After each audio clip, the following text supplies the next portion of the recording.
Oh, hey there. Hello. I hope everything is fine. You guys can see me. I believe so. Um okay, hello new guy. Hello everybody.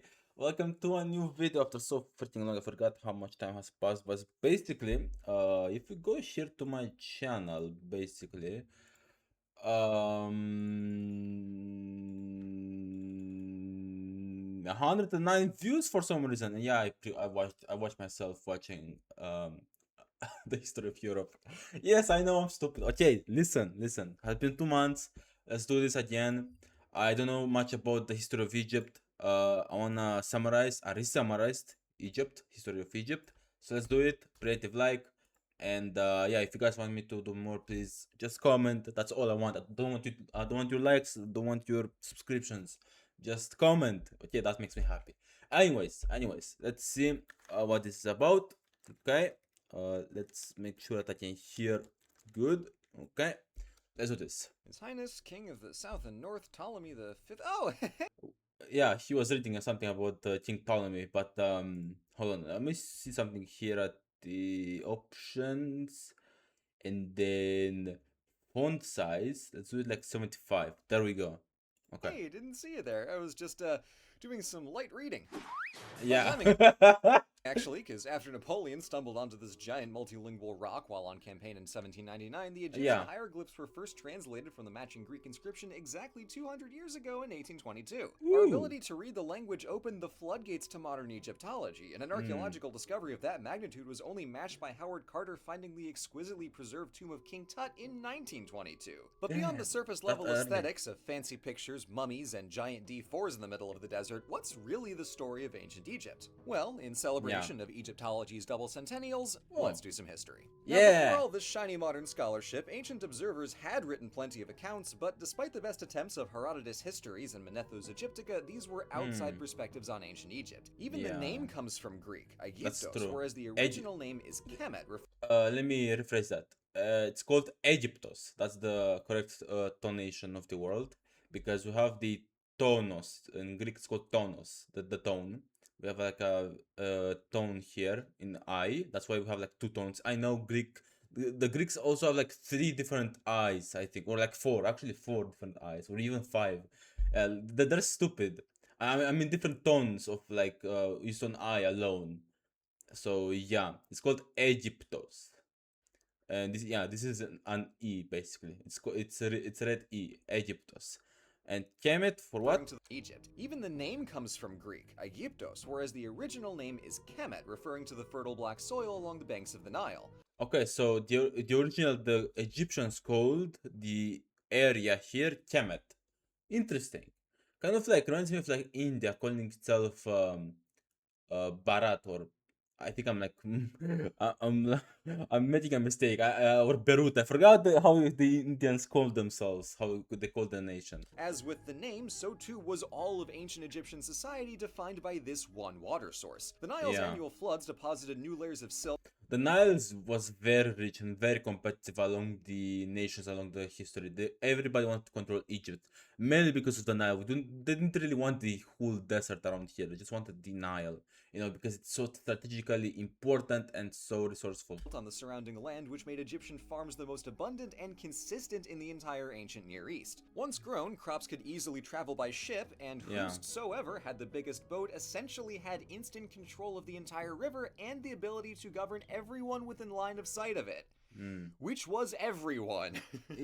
With one easy source for water, food, trade, and power, that's the core criteria for civilization, so we're in business. Consequently, one quirk of Egyptian geography is that south, where the river started, is up, while north, where the it's called Upper Egypt and then Lower Egypt, basically, for some reason. River branches into the delta and empties into the Mediterranean, is down. So Upper Egypt and Lower Egypt are charmingly reversed. Kind of like Greenland and Iceland joke, That was the whole joke criteria here. Plus, each one comes with a neat crown. Fine on their own, but better together as demonstrated by Narmer, who unified the crowns of Upper and Lower Egypt both figuratively and literally. The man smushed the crowns together, becoming the first proper king of Egypt. We know this arguably, from King List, recorded later on, where he's referred to as Menes, which we used to think was a different person, but he's probably the same. No, it's the and same we guy. also Yeah. have what's called the Narmer palette, an artistic depiction of Narmer unifying Ooh, Egypt. It's not interesting. quite clear where strict history ends and Yeah, legend I begins, know but I it know did about this one. I have seen it before. This is the first time I've seen this. The heck? Okay. vividly and kind of brutally tells the story as Egyptians understood it. And just as cool is how, right out of the gate, we have art in profile, the two crowns, hieroglyphic Yeah. writing, and Falcon Boy Horus. By the third dynasty, things Yeah. got even more on brand as the pharaohs started building pyramids. Working from earlier styles of And how they build those pyramids? Sweet, sweet slaves. big stone masonry and possibly inspired by Mesopotamian architecture, King Djoser built the first step pyramid in Egypt. After further experiments, one of which collapsed in on itself, Yeah, I heard about the that kings one. of the fourth dynasty built the big fancy pyramids at Giza, which in their day would have been coated in white limestone and capped in gold. As a pure I wish I could have architectural seen it in achievement, the Prime. pyramids are Wait, let me actually do that. spectacular, but the reality Sorry is for being so loud, guys. Let me that's just a lot of work for a dead guy. do So that. later Yeah. By the way, this guy's voice, I like it for some reason. Yeah, I really like it. Actually, I want to subscribe to this guy. I like so far the explanation. I like it. It's on point. Didn't waste that much time, and you know, it keeps you entertained. That's important. dynasty shifted focus to building temples and other more usable structures. Ancient Egypt didn't emerge fully formed, but it's impressive what does appear at the start of dynastic history, with the pleasantly terrifying implication that several core aspects of Egyptian culture go back not just to the Old Kingdom, but even before Narmer. I should specify, the term Yeah. Old Kingdom, along with Middle and New Kingdom, Yeah. are modern conventions to distinguish periods of dynastic continuity and Obviously, they didn't call their kingdom the old kingdom or the middle kingdom or the new kingdom. No, it's just the kingdom at the time. general stability, with the intermediate periods where something or other goes wrong. The first Yeah. intermediate period began at the tail end of the 6th dynasty, where King Pepi II was several decades into Pepe the second. Why is that name so funny, bro? his reign and appeared to be going senile. So in the absence of central authority, nomarchs in charge of the provinces gobbled up power for themselves and even established their own local dynasties. Though they paid lip service to the kings in Heracleopolis and Thebes, as there were competing dynasties in different About Heracleopolis, is it named after Heraclius or named like Heraclius, the Emperor Heraclius of the Romans, or Heraclius, another Heraclius, basically? Like, like, what was the name called during the time of the Egyptian era? You know, that's the question I have right now. cities, the next 130 years was a provincial free-for-all until King Mentuhotep II up in Thebes conquered Lower Egypt to reunite North and South, booted out all the hereditary nomarchs and replaced them with new ones actually loyal to the king, and thus kicked off the Middle Kingdom. These next 3 centuries were pleasantly chill on the political front thanks to Mentuhotep's reforms, so the main development was cultural, as literature got more popular and accessible. In the Old Kingdom, spells to be used by the pharaohs in the afterlife were inscribed on the walls and sarcophagi of pyramids, while in the intermediary period that expanded to include coffin texts, so that high-ranking officials outside the royal circle could have some assistance on their way into The afterlife belongs to 1% of the population. Ooh.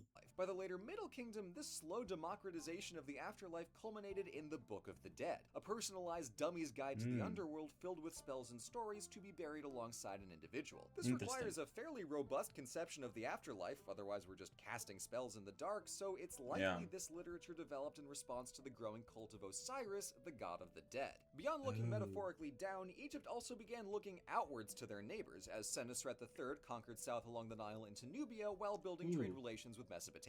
This was great until it slightly backfired, because when travelers, merchants, and migrants from the Levant came to settle in Lower Egypt in the final decades of the Middle Kingdom, they realized that the 13th dynasty's authority wasn't all that strong and didn't extend very far beyond the capital city of Ishtawi. So in the absence of any meaningful resistance, some Canaanites declared a new dynasty, set up a new capital at Avaris? What? and started ruling Lower Egypt. How did I not never heard of this, bro? Apparently, it was that easy, because about a century later, another Asiatic group called the Hyksos did the exact same thing. The pharaohs up in Thebes reminds me of, the barbaric kingdoms who overthrow the rule of Western Europe by the Romans, basically. thrilled, but they couldn't even handle a local mini dynasty at Abydos, so when the Hyksos eventually Abydos. rolled into Thebes around 1580, they were powerless to stop it. They almost had all of Egypt too, until a dynastic dispute back down in Avaris forced them to regroup, which gave the new 17th dynasty in Thebes time to rebuild and launch a counterattack. The first two kings of the war died on campaign, but the third guy made it work, fully reuniting Egypt. Oh, good job, Akmose, the first. Good job. Under Theban authority and beginning the New Kingdom period. His first order of business was stopping that whole mess. Time to implement some new safeguards. Into the Levant to smack them around a little and make sure they didn't get ideas, as well as reconquering into Nubia to open the gold mines back up. Of course, there's more ways to get cash than ripping it out of the ground or stealing its spear points. There's the polite method of selling stuff, as enthusiastically practiced by the like trade. Hatshepsut. She wound up on the throne after promoting herself from regent and is best known for launching a trading expedition. So it's safe to assume that she's the first queen of Egypt? Into the land of Punt at the base of the Red Sea, as well as re-establishing trade routes with the Near East. All that incoming wealth financed one of the biggest building programs in Egyptian history, with Hatshepsut embellishing existing temples like the one at Karnak, as well as making brand new structures like her triple colonnaded mortuary. That looks cool, you know? We should actually take inspiration from historical sites and add on to it, you know, like more modern stuff and create, you know, like a hybrid version of building style, you know, that would be cool, to be honest. Temple. This was a more efficient alternative to single-use pyramids because they were way the hell smaller, but also served as a site of public worship for the pharaoh after death, while they themselves took a nice long nap in the Valley of the Kings. This didn't stop the tombs from being robbed, but, well, neither did the pyramids. I mean, true. So why waste the effort? Yeah. In the land of the living, Hatshepsut's stepson, Tutmosis III, went on campaign after campaign after campaign to extend. Damn, so he was a good military guy. Dominion from down in Nubia all the way up to Syria. The Damn, that's a big ass Egypt. kingdom became so fabulously wealthy that a Babylonian king once told Amenhotep III, "In your country, gold is like dust." While the pharaohs of I mean, I would imagine the so. 18th dynasty were having a grand old time, they weren't the only ones 18th dynasty. How many dynasties did Egypt have, bro? with resources and power. See, after the expulsion of the Hyksos, the cult of the god Amun gained immense prestige as thanks for his help liberating Egypt, and he fused with the primary sun god to become Amun-Ra, the patron god of all Egypt. With that So kind of like Zeus to the Hellenes, basically. kind of clout, the priesthood of Amun's power rivaled only the pharaoh. There was one king who saw this process unfolding and tried to stop it, but he went just a smidge overboard with it. Amenhotep IV completely banned the worship of Amun-Ra, made a new capital away from Thebes in the Temple of Amun at Karnak, and promoted a new cult worshipping the sun disk Aten, with whom only the pharaoh could commune. Thus, Damn. It kind of reminds me of like what you call it, Emperor Aurelian. Yeah, Emperor Aurelian. Promoting even Emperor Elagabalus to some extent, promoting the sun god Helio or something like like a sun god basically from the Middle East. If you guys know what I mean. granting the renamed Akhenaten sole power, pun intended, over his newly diet monotheistic state. Unfortunately, his first and only act as autocrat was Damn, we're already in the 1300s BC, okay. kind of nothing, so nobody was governing. Second, more artistic realism. Third, longing? I don't know, I didn't plan for this far. The economy fell in the tank, and when the new pharaoh Tutankhamun undid Tutankhamun. Tutankhamun, I know about him quite a all lot. that Aten nonsense and got things back on track, everybody was relieved, especially the priesthood of Amun. But before that understandable. plotline comes to a head, there's one It reminds me of like also Julian the Apostate, where like he tried so much to change the Roman state at that point, but then after he died, everything went back to normal and everybody sighed a breath of relief. more monarch on the list who puts all the rest to shame, and that is Ramses II. I also heard about him, yeah. Coming in strong with stable governance, renewed trade, plenty of building, and surprisingly robust international relations, the man did a lot with his 7 decades in power. 7 decades! Yeah, I heard that the Egyptians, especially the Egyptian pharaohs, lived for a long ass time, like until their 90s or even hundreds. He launched several campaigns into the Levant to consolidate his holdings and fend off the Anatolian Hittite Empire, and while his The Hittites! Shout out to the Hittites, they're underrated. military operations were moderately successful, his military propaganda was outstanding. Don't glaze yourself, bro. Ramses returned from the Battle of Kadesh proclaiming the greatest victory in Egyptian history with monuments dedicated to his glory, but the actual battle was basically a draw, and he didn't even take the city of Kadesh. He did, however, end up striking a formal peace treaty with the Hittites, which allowed Like a diplomatic victory, yes. Military victory, not so much. focus inward and get to building. Between a new capital in the Nile Delta, a gigantic mortuary temple in Thebes, and a complex way up the river in Nubia, Ramses shelled out on monuments all along the Nile like nobody could Exception even at Karnak. dream, transforming the entire face of Egypt. Lucky timing that he got to it when he did, because in a half century, it all falls apart. Yeah, unfortunately for Ramses III, the crises were frequent and numerous. First were the invasions, or possibly just migrations, of various peoples from the northern Mediterranean, whom he begrudgingly allowed to settle in Sinai and the Levant. Meanwhile, overseas trade dried up because all the other civilizations of the late Bronze Age were in the process of collapsing, and all that fighting left the treasury low on funds, so the tomb builders went on strike. They did come back, but the fact that Ramses' main temple complex had defensive fortifications was a very bad sign. Yeah. And to cap it off, a conflict between potential heirs ended with Ramses getting assassinated by his great wife. What? Well, one of them. Polygamy was typical, with a great royal wife designated as the one whose kid becomes next king. So basically, she was like the crown wife, you know. You know how there's like the crown prince and there's a crown wife. She basically had multiple wives. Ramses III stupidly had two great royal wives, which invited a succession crisis. I mean, yeah, that's kind of stupid. I mean, you know, most characters in history, we call them stupid, but they didn't know what would happen. I mean, they didn't have the same knowledge that we have, you know. Even now, our everyday lives, we think about the future more than the people in the past. The people in the past just cared about the day they were thinking about. They didn't think about tomorrow, about the next week and stuff like that. Basically, only few exceptional people. That was partly the issue. Yeah. After that, subsequent rulers were no match for persistent droughts, nor the priesthood of Amun, who were now fully in charge of Upper Egypt from their base in Thebes and taking on royal titles to fit their newfound stature. There was still an actual pharaoh down in the Delta, but crazy coincidence, he was related to the high priest. Damn. In Egyptian art, the hieratic scale communicated power via relative size. The king on the right appears as tall as the priest on the left. But look closely. The king is standing on a box. This is the box maybe?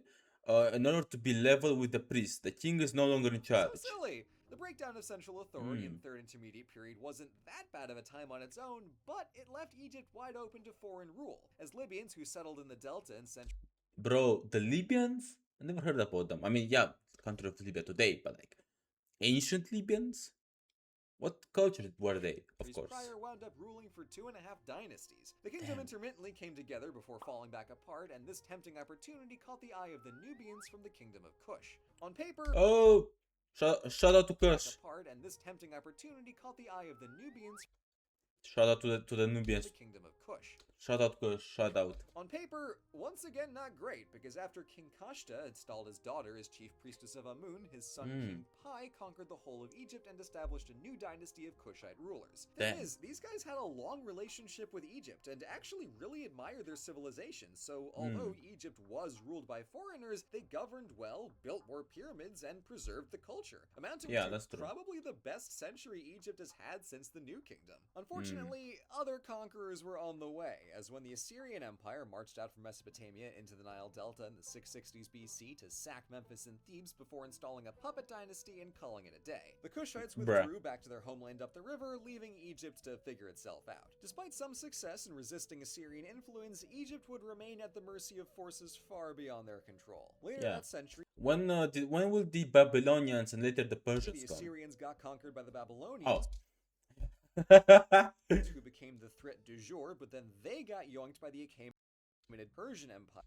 Shout out to the Achaemenid Persian Empire, it's super underrated. Who then also conquered Egypt and actually kept it this time. Egypt... Yeah, until Alexander came and, you know, changed everything. Was no stranger to rule by foreigners, but this was the first time that the Kingdom of the Nile was merely a distant corner of a much larger empire. Granted, this was the Persian Empire. Literally, all you have to do is pay the taxes and then you can do whatever you want.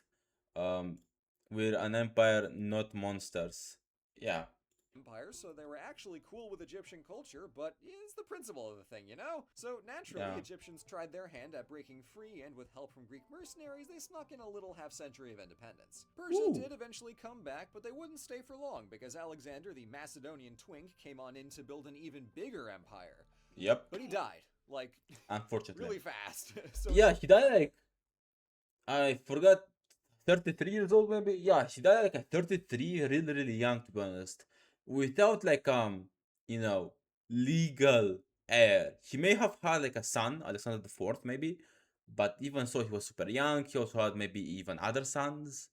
But the cultural impact and the legacy, the Hellenistic era began with him and stuck in Egypt until the Romans came in 27 BC, and the Hellenistic era ended then and there. in 323, his general Ptolemy snagged a piece of the shattering Macedonian Empire and became the new pharaoh of Egypt. His Hmm. Ptolemaic dynasty had its share of ups and downs and catastrophic inbreeding. Ooh. Yeah, exactly. So that's why Cleopatra is not like black, right? Cleopatra is not like fully Egyptian, neither fully Greek, but even so, she was way more closely related to Ptolemy than to, let's say, a normal Egyptian or a normal Greek, you know? Because it was super inbreeding. I think they were like the precursors to the Habsburgs basically. But it honestly did pretty well for itself, as the Yeah. coastal capital of Alexandria became the pinnacle of Hellenistic culture. Although the ruling Yep. class was almost exclusively Greek, they respected Egyptian culture, honored their gods, and issued royal decrees in both languages, which is why we have documents like the Think of like Egypt kind of like the Eastern Roman Empire in its early days, you know, until like let's say the 700s, you know. Like the administrative language and laws were Latin, but you know, the populace was Greek, and everyday life language was Greek basically. So kind of like it was like a fusion. Same thing here. It was between Greek and Egyptian. So yeah, Rosetta Stone. The golden glow of Ptolemaic Egypt reached as far as Rome, who admired the culture, yes, but also yeah, realized that an agricultural powerhouse like the Nile would fit perfectly into their growing empire. So, true. even with a valiant last huzzah by Queen Cleopatra, Egypt became a province of Rome. Yep, after a few, you know, dramatic scandals with Caesar, then his general, I forgot his name, bro, I'm stupid. What's okay, Octavian and the other, no, not Octavian, she was not with Octavian, the other guy. I forgot his name, bro. Despite this rather substantial political change, the biggest shock to Egyptian culture came 3 centuries later with the spread of Spread of Christianity. Christianity, Much yeah. more severe than the reforms of Akhenaten, Egyptian pagan temples were converted into churches or abandoned outright, and the rise of Coptic as the main written language made hieroglyphs obsolete. Yeah, true. Not to mention, even the cops are still today, barely though. They're at verge of extinction. We cannot allow the Egyptian state to eradicate them. But like, um, it was super important, and I actually think we need more light into the early Christian era before you know the Miaphysites and the Nestorians and all that shit.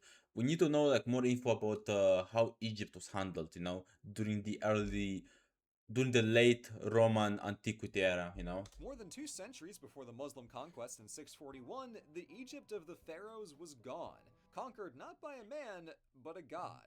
And Yeah. with our 3,500 year chronology completed, that's a wrap on the history of ancient Egypt.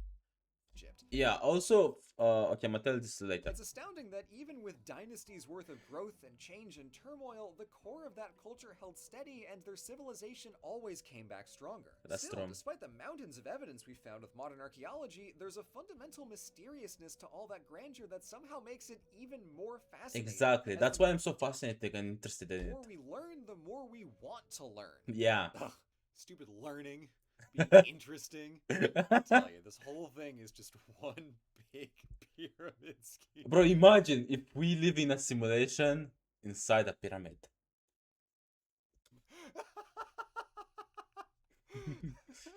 Oh man. God. Thank you so much for watching. Yeah, thank you for teaching us. Okay, I already liked it. I wish I could like you more. Anyways, Go check out their channel. Go check out their video. They're super interesting.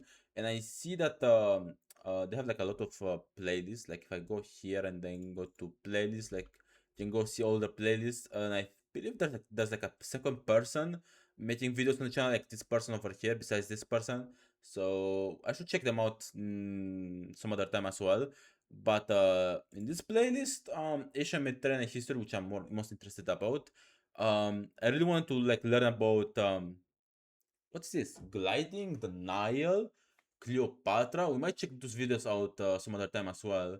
Um, the fall of Babylon, that's interesting. Ancient Persia, like all of this, I don't know. Even Minoan Greece, like I know a few stuff, but I don't know everything. So it's always good to know to learn some underrated stuff here. And then of course we have Homer, Herodotus.